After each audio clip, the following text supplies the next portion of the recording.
Okay, good evening, everyone, and welcome to this incredibly emotional moment.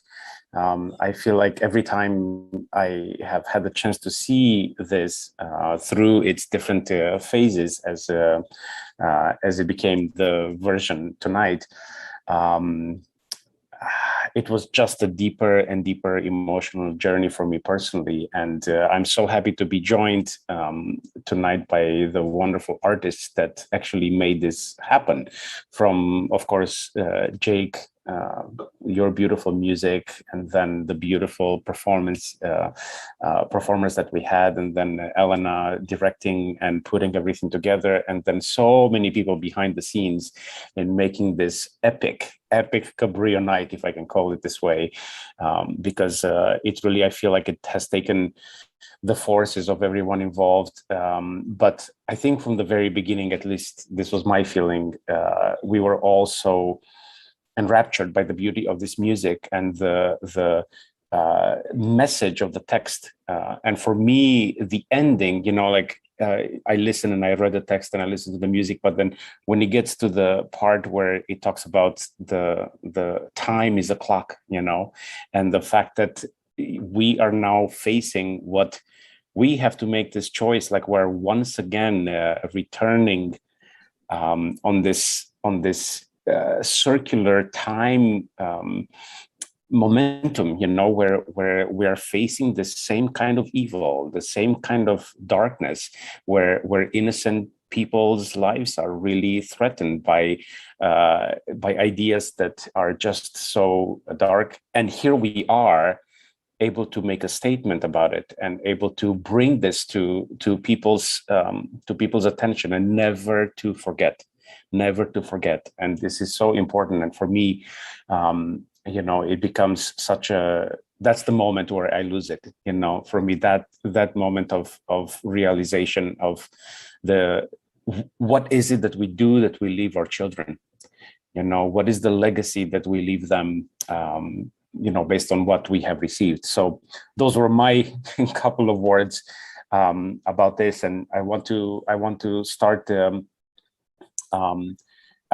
right away with you, Ben, because I know that you might have to go to actually another performance tonight in this sort of quasi-virtual / live performing life that we are getting back to normal.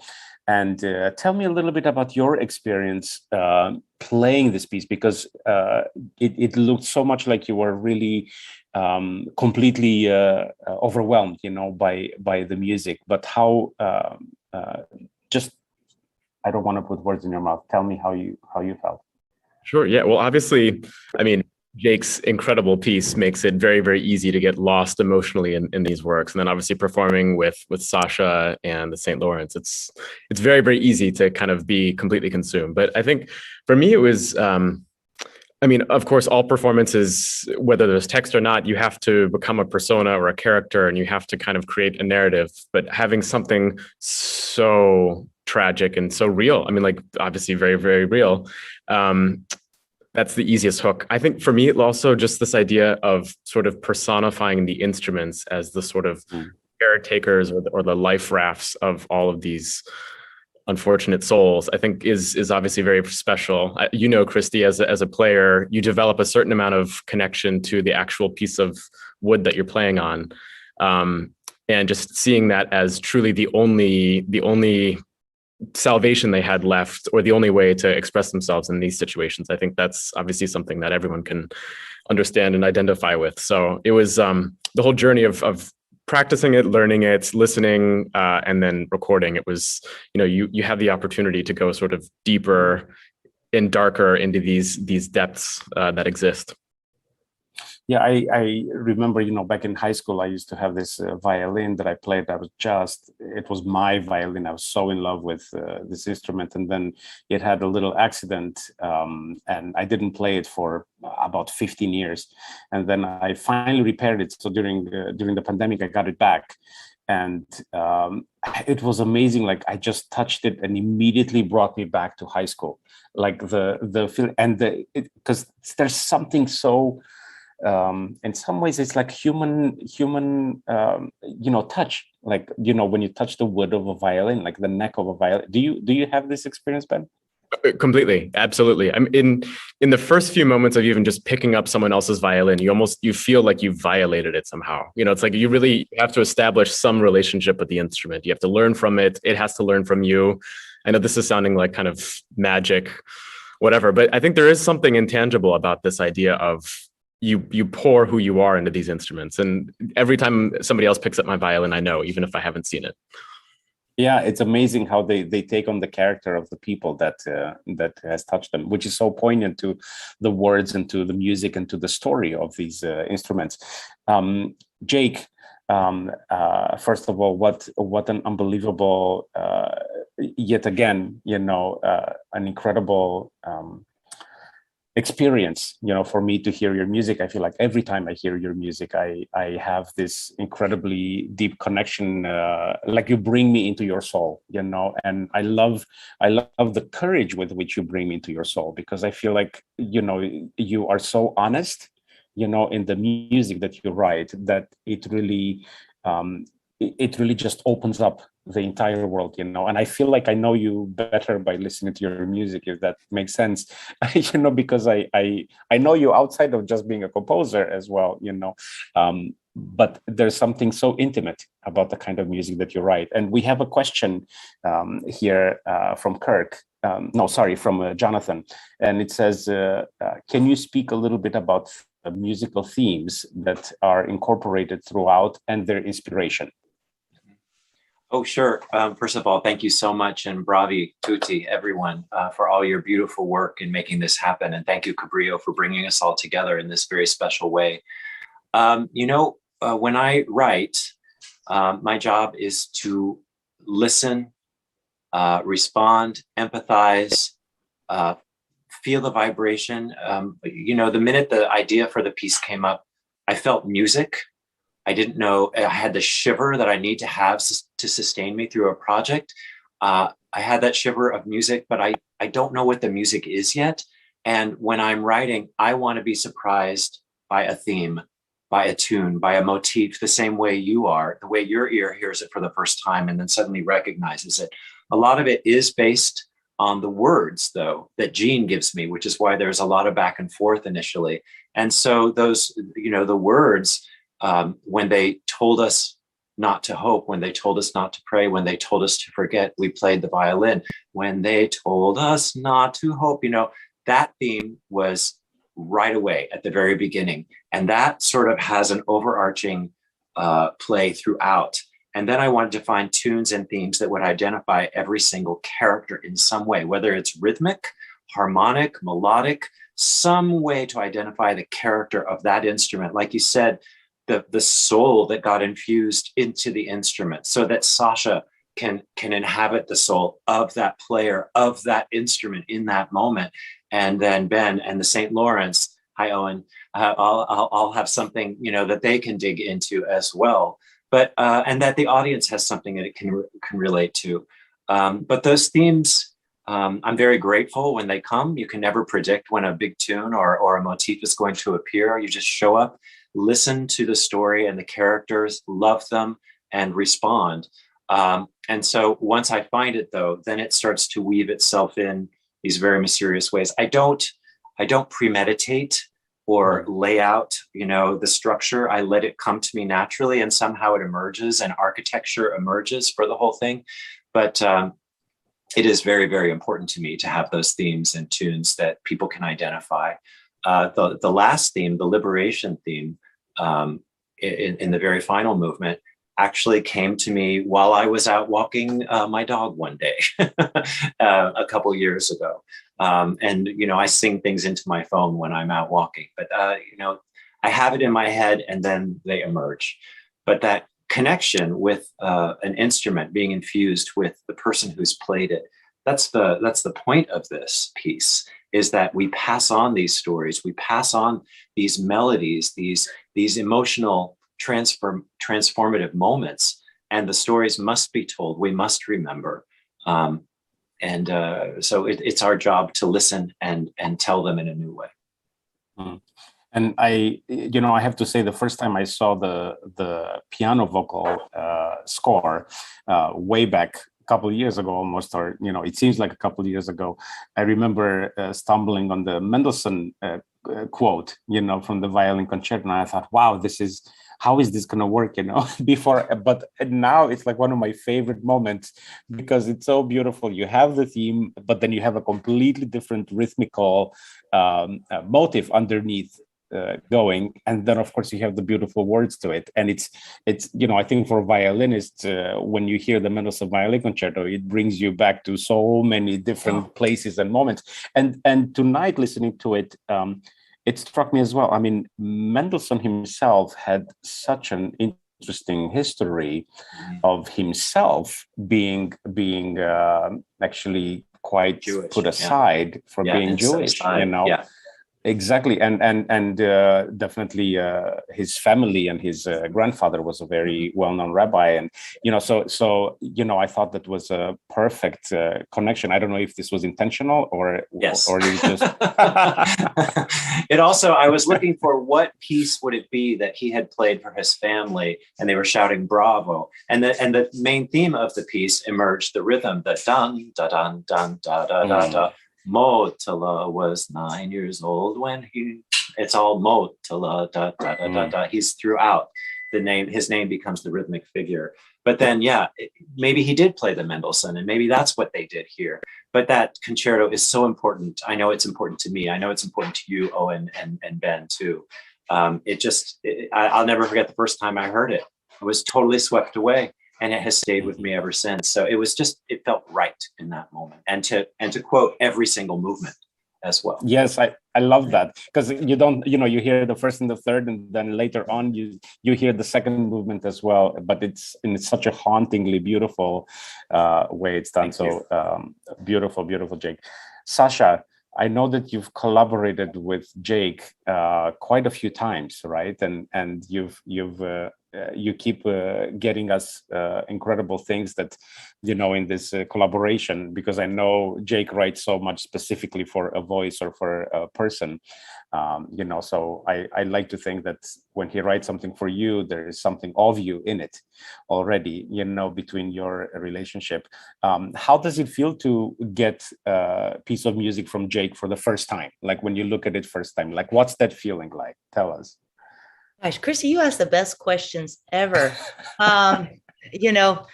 It's amazing. It really is. Jake is one of those very few composers where every note feels like it's perfect, And I will say, I was thinking about this today in the panel discussion earlier, that there's something operatic about Jake's writing. I felt this in other pieces too, in a way less song-like and more theatrical. And from the very first note in this, it feels like a theater piece. So to me, that changes the overall vocal side of it and the way you approach the singing of it. It's immediately fused with emotion and intention. Not that song isn't, but it's a little bit more apparent, if that makes any sense. And what a joy. I hadn't thought about that there is a little bit of me in this piece. I mean, I think Jake has said something to that effect, but that was beautiful the way you put it, Cristi. It's a tremendous privilege. It is totally, I said this earlier, Jake and Jean are just a recipe for magic. It is so magical. And when I did Camille Claudel, Into the Fire, which is similar in the sense that it's dramatic and a long song, maybe about 40 something minutes for the mezzo. It was so intense. It was so emotional and so intense and so memorable. And similar to this piece, there was an electricity in the room that I recall really well. It's hard to put into words what creates that formula. Why is it that way? But it is that combination of Jake and Jean. And I mean, I could go on as to why, but it was a total joy. That's amazing. So speaking of that electricity, Elena, we have a question that has come in for you from Kirk, and it says, Elena, how did you approach the angles and lessons? How to choose shots on the plane versus the meaning of the words?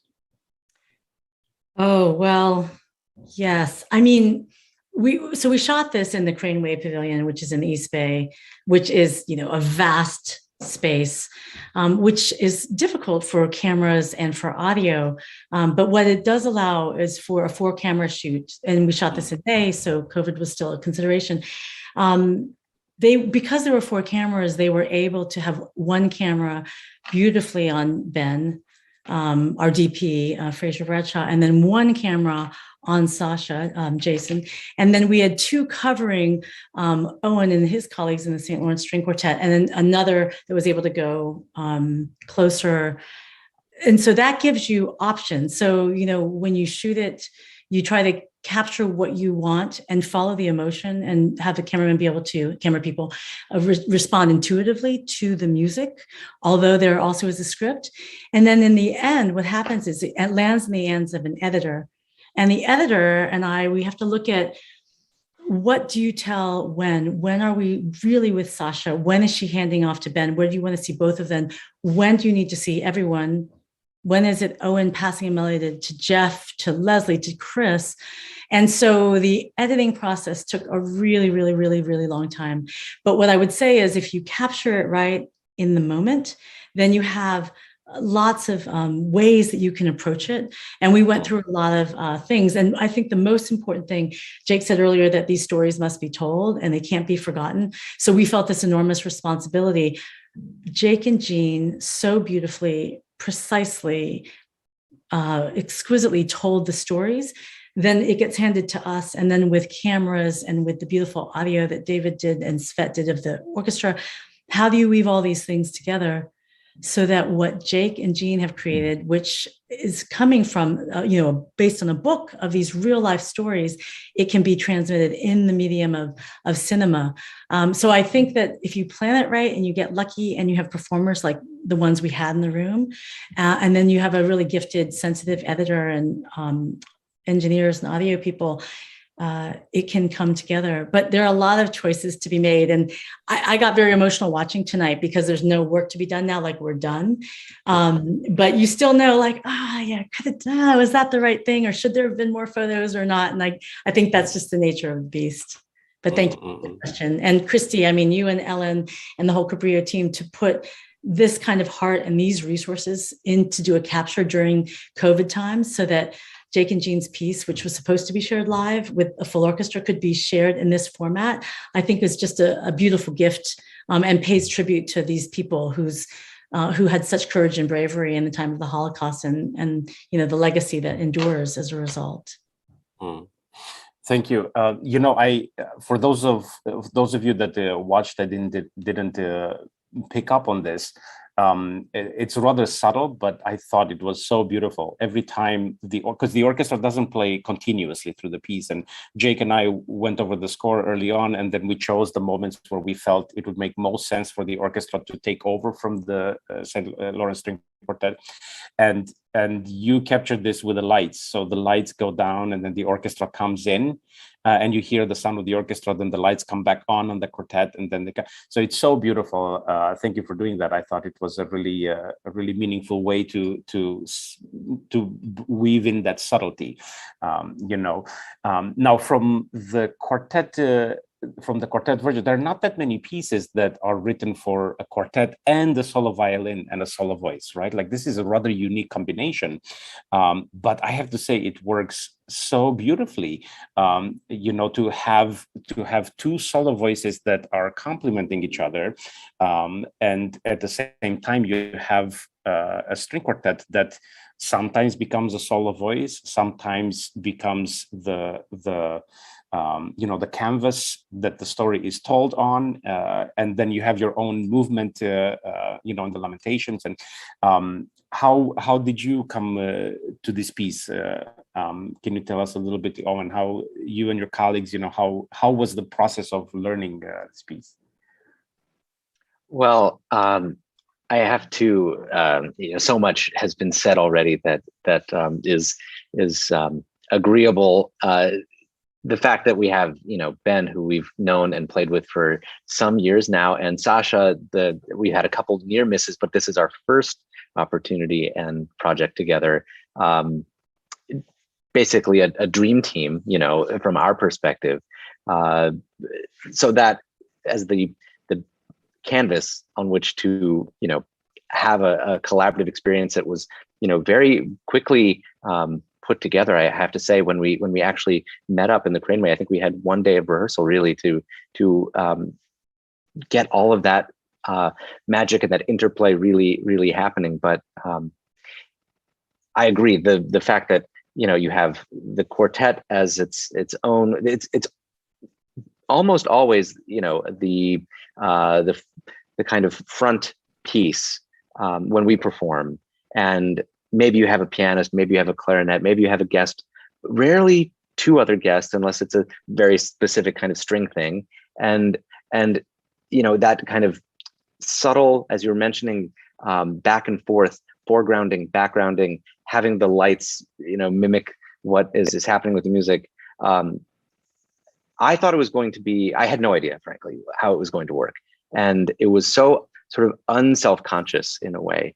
And that I think proved to be the most sort of affecting part of it, that things just happened how they needed to. And the fact that we have 3 violin parts playing, intricate harmony, that so unusual. Normally there's a kind of melodic voice and then a supporting voice, at least speaking violinistically here in the quartet, and having the third part, it was so rich, so texturally kind of interesting, a fabulous challenge, and an opportunity that we totally leapt on, and I'm so glad we did.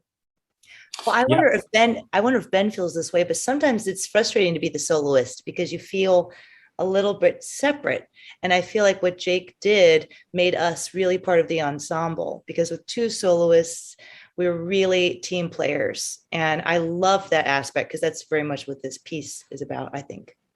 It made it hard to capture, I think, photographically, right? Because we wanted to be turned in a little closer, be able to see each other. And a very sort of challenging thing to kind of conceptually put together as a piece of cinema. But I really appreciated that aspect of what we do and love to do was portrayed. I think it helps that our editor, Steve Mallorca, is a musician. I think musicians, you don't have to be a musician to be a great editor, but when you have that sensitivity to the interplay and you have the footage that you can use, and there were moments, you would be looking at Jeff or you would be looking at Sasha, or it's like, it was like a handoff all the time. Like I really felt you all were such an ensemble. And because of the cameras, we had to make Sasha and Ben stand in front. They wanted to be closer to Owen and the other quartet members, but it just isn't possible in terms of space. But as you said, Owen, it just allows for a certain kind of intensity and intimacy when you pick the angles. That was one of the challenging parts of actually conceiving and writing the piece, because initially, when we wrote the piece, for Music at Coal Mansion, we had the actual instruments. So we knew it was going to be a quartet of the actual instruments. And then we thought, well, we need a singer. And we thought the singer is going to be the voice of the violin. And then I thought, but then we need a solo violinist to be the violinist, and so all of a sudden, you're dealing with, a string quartet are 4 solo level players who play together as a quartet. And then you have a solo violinist and a singer, and then you add a young violinist at the end. And so the piece was very, very challenging to conceive of and make it work, because I wanted to respect all of the talent that would be up on the stage, and also all the storytelling, because every single person needs to have a voice within that texture. So and initially I knew pretty much everybody in the ensemble, and luckily I knew all of you guys as well in this incarnation too. which makes a huge difference because I have to know who I'm writing for. But Sasha, you hit on something too. I am a theater composer, so it is theatrical from the beginning. That's why you have a role as the voice of this violin. The solo violinist has a role, you know, as the person that you're describing in that moment. The quartet also has a role as people who are around in the camp elsewhere, also having their own stories. So it's very intricate. It was an extremely challenging piece to write, but I'm very grateful for all of you appreciating the intricacies of it and the passing back and forth of responsibility and the tune and the storytelling, because we are all weaving that story together. And Elena, yes, you did capture it just gorgeously. And Sasha, you are embedded in that piece. Knowing I was writing it for you was key to everything. You know, we have a comment here, Elena, that says this film sets a new bar for operatic filming excellence, which I really, you know, for me, what was so amazing, because sometimes, you know, you watch people that are not necessarily actors or trained actors try to do something like myself. You know, I watch myself on the camera and just, okay, forget it. It's terrible. You know, but there was something, you captured the honesty. I felt like all the performers were really in the moment, were really, you know, telling the story to an audience, which is so difficult to do without actually having an audience present. And you captured that honesty. And I thought that was really, really spectacular. There was one moment that I loved, Sasha, you're finishing a phrase, you're singing, and then you're turning and you're looking sort of sideways at Ben, you know, at the violin, and Ben picks it up. And it was kind of like a moment like, oh, I know you. You know, it's like you were the voice of the violin. You're like, you've played me before, you know, like looking at, and it was so beautiful, like this tiny little, you know, glimpse, you know, from the corner of your eye. It was really fantastic. One of my favorite parts. Sasha just twice when she sings to sing again, and she hands it to Ben. Another time she says the inextinguishable song, and she just looks over tenderly, and then Ben takes the melody and he just starts to play. And the thing about the honesty, I mean, it's either there or it's not. I think that Cabrillo set up the conditions in which these artists were gathered together, and there was the same kind of heart brought to it, wanting to do justice to these stories and the material and what Jake and Jean had created, and also what Amnon and Avshi Weinstein, what they've done to preserve these violins and to carry these stories forward. So I think that what a festival can do or an organization can do is make the best conditions for artists like these to share their best work. And then it gets captured on film, and then we can go away and do things with it. But the honesty is there or it's not. And I mean, Sasha is just such a luminous storyteller, just holds the space for all kinds of pathos and beauty. And Ben, you're just like a rock star. I mean, I can't even, and the way you're swaying back and forth with the light, it's just great. And then the quartet, at every moment when you wanted to cut to them, there was just some intense music making. And you saw it in certain moments, Jeff in his duet with Ben in the 5-0 movement, or Chris had the beautiful solo at the beginning, and then in Lament, all of you have your moments and you pass off, and that's just what Jake has delivered to you to do. And then you just, everyone was so in the moment, and the conditions weren't easy. I mean, it was a warehouse, it was during COVID, but I feel like everyone just brought their best game. And if we can just take a second for Thais Chernyavsky, the amazing youth violinist who turned 12 in early June. I mean, she's just so moving, and such a surprise. And just the way that Jake and Jean created that moment and the handoff, and really the Ben and Thais and the way they looked at each other and what that symbolizes in the whole, I just found just so profoundly moving. Well, as a parent, I was so struck by Ben's sweetness with Thais. And Ben's not a dad yet, but he'll be a great one. And there was so much love in the room. And actually, speaking of looking at Ben, now I wish I had done it more, because in the moment I was a little camera conscious. I was like, I got to look forward. I got to, hit the angles. But now that I see the video, I'm like, hey, I could have turned a lot more. But in a way, we really were communicating a lot. And I sensed Ben's gaze. I sensed the quartet a lot. There was so much sensitivity, really palpable love in the room. And as I was contemplating that, as you were talking, Elena, I thought, it's just like making music with Cristi. When there's love in the room, magic just happens when you are in service to the story, to the music. And it struck me that everyone on this call is that type of artist, a humble artist putting the music first. Not to say, I don't think all musicians are that way, and all creators and composers and directors are that way. So I feel like that was a very happy union in this group. And that's why it kind of came together so quickly, because we were ready for each other and ready to listen and embrace one another. So boom, boom, boom, done. Even though obviously we recorded the piece, we performed it, I knew when Thais was going to come in, but somehow that transition at the very end, I gasped just watching it. I knew it was coming, but it was so just breathtaking. It was, all of the interplay, the way that you showed that kind of intimacy that we had, I thought was just, incredible. And bringing color in too was so profound in that moment, and not like bold color, but real subtle color. It was very, very, very touching. I was amazed by the chemistry that was created. And what people don't realize, I think, is we were also filming very late. I mean, it was dark outside the whole time. What were the hours? Like 8 to midnight I think we recorded the quartet movement like close to 1. Yeah, we had to wait till all the light was gone. So we started shooting every night around 8:20.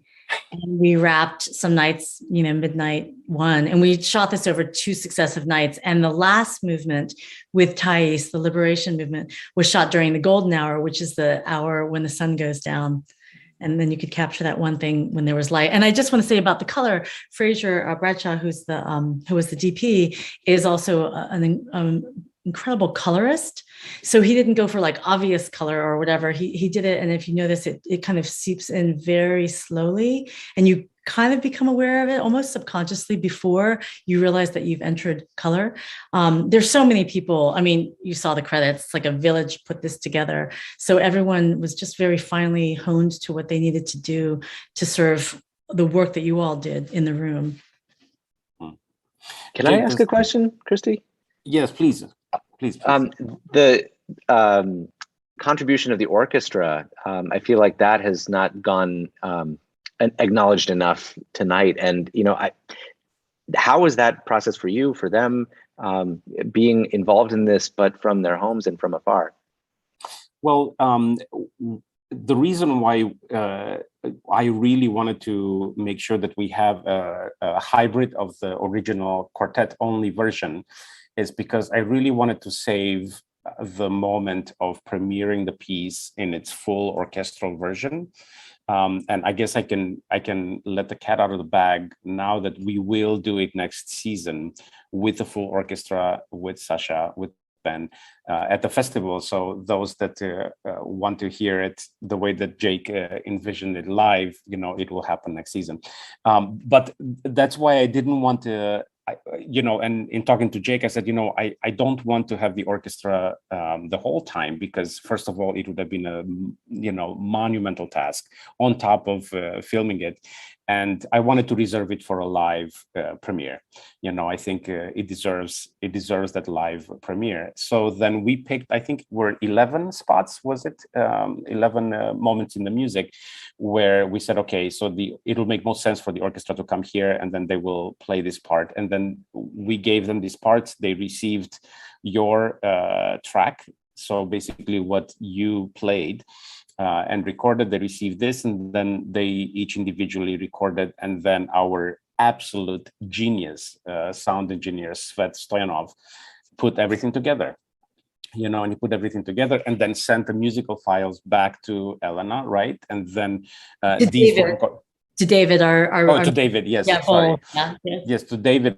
and then these were incorporated, with what you had recorded. So it was really, I mean, talk about a village and a monumental, but really, I mean, it took such an immense effort for Svet to do that.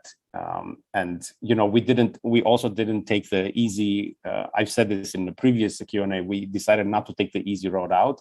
So to say, okay, well, instead of a first violin section, we're going to record one person, no, like we recorded really honestly every single person that was in the orchestra, and then they all sent in the files, and then they Svet put them together. So it's really quite it was an incredible effort on his part, but my God, what a genius he is, and the ability to do this. And he's done this for actually all the pieces that we're doing in our virtual festival, which is incredible. I was amazed at the care in the Gabriella Elena Frank piece that opened your festival, because a lot of the orchestral moments came out of silence with different time signatures. Yes. And so Svet had explained to me how he had to do a click track to prepare, so the orchestra knew when they were recording out of silence, how to hit that.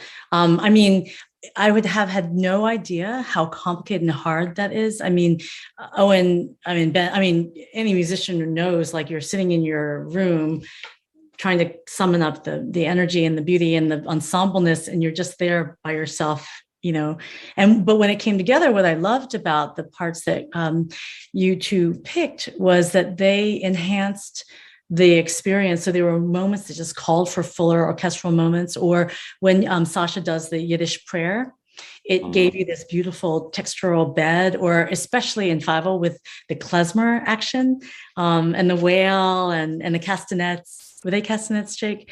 I just thought it contributed so much to the experience. And at first I was frankly worried that it would be weird, like, where did St. Lawrence String Quartet go? Now they're in the dark, but they're still playing, and what's happening? But then when everything came together and David and Svet worked on it, and we figured out what to do with the picture, I felt that it just added this interesting layer that I wouldn't have anticipated. Beautiful. Jake, there's a question, rather technical question that we have, and it says, it's from Mark Kello, and it says, did Mr. Hagee study klezmer or traditional Eastern European Jewish music? No, I didn't. I just listen. I mean, part of a artist's job, and certainly a composer, is to listen and take it all in. And then through the filter of your imagination and your heart, in service to the piece at hand, call on whatever that is. So I don't know when in my history, I've particularly heard that music, but I've listened to a lot of music throughout my whole life. And I don't necessarily try to appropriate or imitate. It's just feeling the spirit that feels right in that moment. And if it sounds appropriate, that's what I'm going for, that it feels and sounds appropriate to the moment and the storytelling. But no, I didn't actually study it independently or separately. I know I've just heard it through my life. Jake, you've set quite a few Jewish stories. And yes. Yeah, I've set a lot of things for a group called Music of Remembrance in Seattle as well. A story about the persecution of gays during the Holocaust, a piece about a Polish survivor who hid her identity and survived in the most unthinkable way. And, but have listened to a lot of Jewish music throughout my life from the time I was a little kid. So it's all in there, along with all the musicals and Broadway stuff that I heard, and it's all in service to sharing that emotion and telling the story. And that's why the Mendelssohn just felt right in the moment. All of a sudden, it just hit me. It has to be this piece. And also because of what that piece means to everyone. So I guess I did appropriate that. That's a rare case. I thought that was the most amazing quote. The second movement of the Mendelssohn to me is all about kind of this naivete, purity, hopefulness. It's the perfect encapsulation of that moment of what he wishes for. Yeah, and obviously I think this has been mentioned, but how you brought in Chris in a kind of counter melody, and then also Sasha and the bravo that she whispers is always just, yeah, that gets me. Beautiful. I love in what Elena was talking about, and also the ensemble, how no matter where your camera went, there was communicating going on. You could see people not only watching each other, but listening to each other. The way, and it's a fantastic portrait of that, because in concert, you can see people watching each other, but in this one, you actually see them listening to each other and responding. And I think that's something that you capture, because you're also a musician, Elena. I mean, you're a singer, and I knew you back in your mezzo days. And so to capture that magical sharing of information and storytelling, it was very special too. It's an insider's view of that piece, and I do think it takes the level of filming these kinds of things to a new level. Absolutely. Jake, one more question has come in for you. Sorry to keep putting you on the spot here, but that's why I'm here. Ben has to go. Ben has to go perform. Okay, good luck. He has to go play Appalachian Spring. Toy, toy, toy. La Jolla. We love you, Ben. There he goes, La Jolla. Okay. So, Jake, the question is, you often write for a particular vocalist. Does this concept extend to instrumentalists as well? Yes, like where absolutely. You have a specific voice. Oh, yeah. I mean, if you're writing a violin concerto, are you writing it for a violin, or are you writing it for a violinist? You know, right. You look historically, I mean, my favorite concertos, Beethoven, Brahms, they knew who they were writing for, just as much as Bellini knew who he was writing for. Knowing the personality of that player is everything. And so knowing the personality of the people that I'm writing for, what that vibe is like, I hope I get a chance to write something specifically for the St. Lawrence String Quartet sometime, because now I feel like I know their personalities. It would be such a joy to do. But you beat me to it, to mentioning it. But yeah, would be a dream come true. Oh, I would love it. I would love it. But it's all about that, it isn't just writing a string quartet. It's writing for the players that create a string quartet. So, or with an orchestra, orchestras have different personalities. Conductors have different personalities. So yeah, of course you're writing to express the journey of that piece, but knowing who you're writing it for, knowing who's going to inhabit it and be the ambassadors for it the first time is kind of everything, because it allows your imagination to go free. You don't have to worry about limitations, because you know who you're writing for in that very special way. Mm-hmm. Well, again, this was an incredible journey. I can't believe it's actually here, and we were able to share it with the world. I feel like we've been holding this little secret for months, but I'm so grateful to you all for the incredible not just work, but the heart that you put in it, and that is so evident in the kind of music that there is, in the kind of performance that there is, in the kind of capture of the performance and the presentation of it. And I think our audience is deeply, deeply grateful. We've been receiving a lot of comments about that, not just questions, but just comments about saying that this has been absolutely life-changing. So I know I feel that way. So I just want to thank you all. And I can't wait to see you in Santa Cruz next time. Yes. Thank you. Thank you so much, everyone. What a joy. And bravi tutti. Incredible. And thank you, Cristi, for bringing us all together. Pleasure. Thank you. Thank you.